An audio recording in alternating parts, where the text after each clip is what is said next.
So I was a couple days late to the party talking about the entire Nintendo Switch flashcard situation that is ongoing and evolving, but I did mention to you guys that I would continue to keep you updated as we received more updates around this product that is now looks set more than ever to come to market. It has an official website. We have a massive update to break down with a lot of new information today, stemming from the original source with the post that blew up with over 7+ million views on Twitter. And there is a lot of anticipation around this device in terms of what all is it going to do? How does it actually work? Because I did see some back and forth in the comments around, are you really required to insert and take out the cart each and every time you want to switch a game? And it sounds like we have the answer to those questions and many more. So make sure you like, subscribe, and turn on your bell notification to join Sunbro Nation if you're new here. And with that, we have to hop back over to Twitter, where the account in question, After Time X, that did originally share that big viral tweet that blew up showing that, yeah, Nintendo, you're going to have to deal with the flash card on your hands very soon for the Nintendo Switch. And to kind of give you a brief background on what a flash card is, in case if you're not familiar,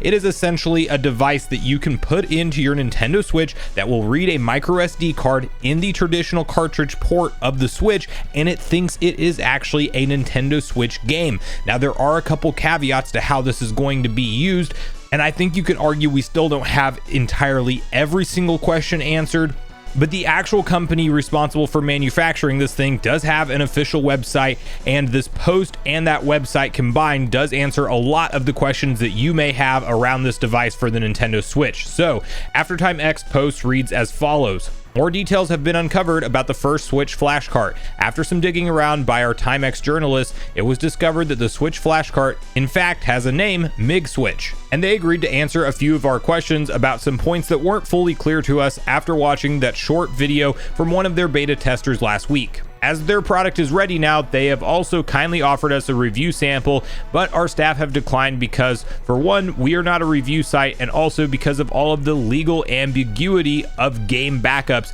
in our team countries. And most important, our opinion is that although they are marketing their product as a backup and development device on their website, it is clear that many video games will use it solely as an ultra convenient piracy tool on their Nintendo Switch consoles. After reviewing their website, it also seems that the backup ROMs that are currently floating around out there on the internet are not supported, as the format that the MIG Switch uses is slightly different. We don't understand all the technical reasons behind this change, but you can be sure that the scene release groups won't take long to make compatible repacks available to the piracy masses out there, as the instructions published on their website are clear, so it seems to be a very simple process. In speaking more with their beta tester about online play, as MIG Switch refused to answer any questions not related to pure backup play, he told us that he used one of his games, cert/UID, which he never shared to anyone before, to be able to play online with his other game backups, but so far he has never experienced any issues.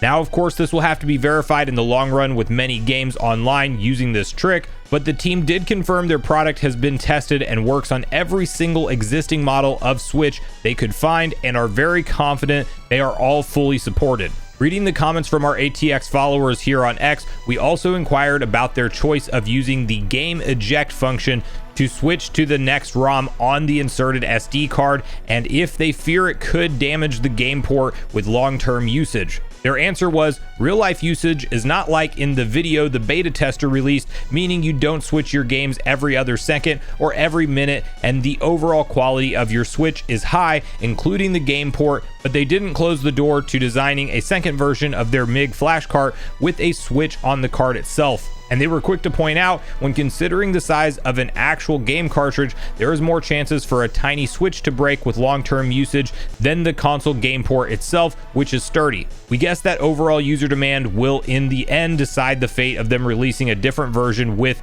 a built-in Switch. Finally, the last and maybe most important question for would-be buyers, we asked the big one, can Nintendo block your product with a firmware update? Their answer was a quite confident no, although only time will tell, plus they told us our product design is fully and conveniently upgradable. Okay, so there's a lot to unpack in that tweet, and we also have to hop over to their actual website and break down a couple more points that were outlined. But to first answer the big question on if you were to hypothetically purchase this product on day one, would you be able to go online and just play any Nintendo Switch ROM file that exists on the internet? And it sounds like for the time being, the answer to that is no, which is obviously a very good news scenario for Nintendo, although they did point out, after Time X that is, that from their understanding, it would not be hard to convert the existing ROM files that are out there floating around online into the package that this particular game cart likes to use. So in short, day one, probably not the case, but long term, absolutely. And that definitely is a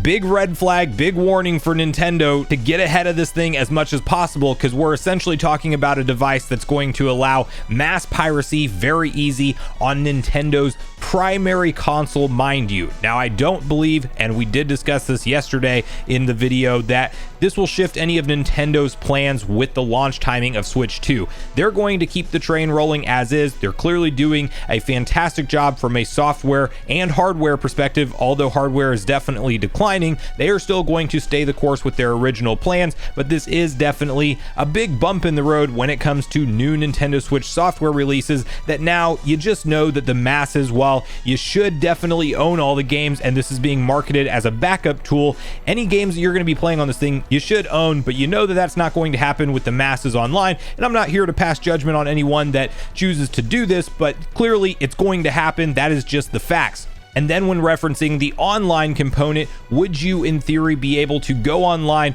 with your game day one if you did obtain it illegally online, meaning via a ROM file? And the answer to that is likely no. The reason that this person was able to play online with their friends without any issue is that unique cart ID that they mentioned that nobody else has. So if you were to buy this flash cart and you were to back up your own library of games that has not been shared online, nobody else has those codes or keys, that is tied to your unique physical ID, you shouldn't in theory get caught, although you cannot say anything for sure. It is better to err on the side of caution and not play any games that you have backed up as part of this flash cart online, even if you legally own them, because Nintendo might have a way to detect that it's not the original copy. But so far in this particular beta tester's experience, it has not been an issue for them to play their own library of games online, and that's what this company is marketing this tool as. They are even selling a MIG Switch backup device that will be really interesting, because as of right now,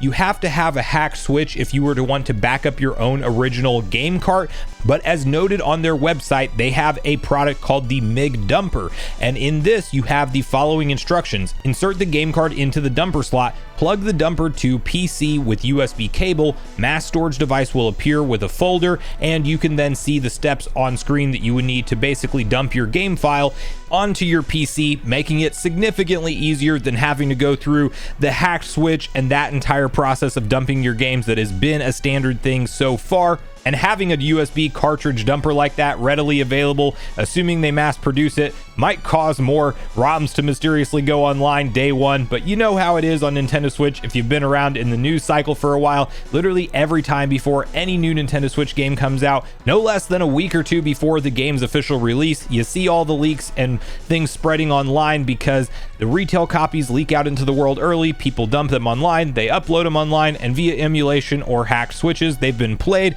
Well, now it's just that much easier for people to do the same thing on native hardware without having to hack it. And that is the last big conversational piece for this entire update around this upcoming cart launcher, is the fact that this does not run unsigned code, and it really doesn't do anything to violate the Nintendo Switch security check system that is out there today. So assuming you are somebody who just wants the convenience factor of not having to carry around your entire cartridge collection, and you are somebody who is going to dump all of your owned Nintendo Switch games onto this flash cart, you actually do have the option to play however many Switch games will fit on your micro SD card in one cartridge slot. And while that sounds convenient. The big caveat to it is that when it comes to the switching process, it is officially confirmed on their website as well that you will indeed have to eject and reinsert the cart each time. There's an LED indicator that needs to go green in order for it to go to the next game, and essentially you're going to be popping it in and out of the Switch like we saw in the beta testers video in order to scroll through your library of games. I saw a couple comments the other day suggesting maybe you just have to have this thing inserted in the cartridge slot, and as long as the software is in your software library, then you don't have to do that process. That is actually not how this works. The way it likely tricks the Nintendo Switch system is to literally make it look like it is an exact retail copy of a cartridge from Nintendo, and that's how they're bypassing all of the need for hacking and things like that. So that eject and reinsert is actually a confirmed step that you will have to do if you are somebody who wants to pick up this thing, and I can see it being convenient to not have to carry around your entire cartridge slot library with you in terms of space. But at the same time, if you have a good, nice, big Nintendo Switch case, and considering you might have to pop the thing in and out of the console like 20 plus times to get to the game you want to play, I don't necessarily know that it's that much more convenient than just having all of your cartridges with you and sorting through what's what that way. But that's the big update. I want to hear from you guys at this point in the video what you think of this device. Do you think that this is going to be something that many Nintendo Switch owners will pick up just to back up their games library, or do you think this is clearly going to be used for piracy? How do you think Nintendo will respond to this, if they will at all? Are they sending the ninjas after these people already and trying to shut it down? Or do you think because of the way this thing is being marketed for somebody to just be able to back up their own game files that they own, which technically is not illegal, that maybe this doesn't get shut down anytime in the foreseeable future? And what, if anything, do you think this means for Nintendo's broader plans on their next gen hardware? Are you like me and you think it really doesn't affect anything at the end of the day? Or do you think that there's maybe some bigger implications that we're not thinking about at this point in time due to the ease of piracy on Nintendo's current flagship system that is on the market? But regardless of your thoughts and feelings on everything we talked about today, I do look forward to hearing from you all in the comments down below before we leave the video, as I do look forward to getting a back and forth conversation started with you all around these topics. Go watch the video on screen next if you haven't already. Also make sure you like, subscribe, turn on your notification bell, and I will see you guys in the next video.